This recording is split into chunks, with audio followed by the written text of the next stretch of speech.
In the cold winter in Norway, thick layers of ice often cover the lakes, making it safe to walk on the frozen lake.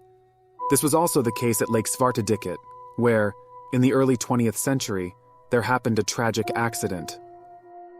There was a man with a 6-year-old son living near Lake Svartediket. They were farmers, and because the summer had been poor, they did not have sufficient food for the cold winter.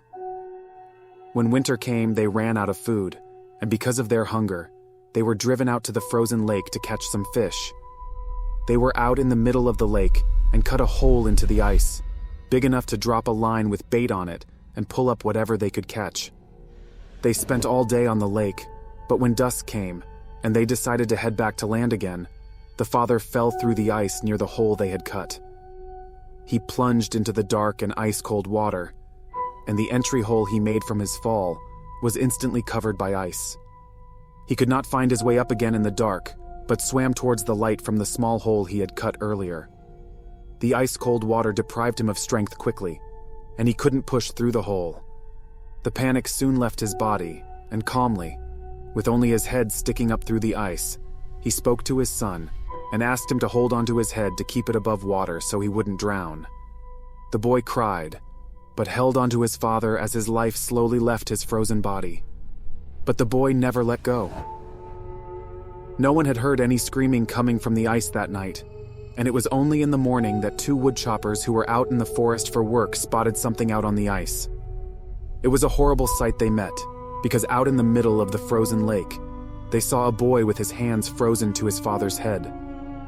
2 crows had pecked out the father's eyes, which the small child had witnessed right in front of him.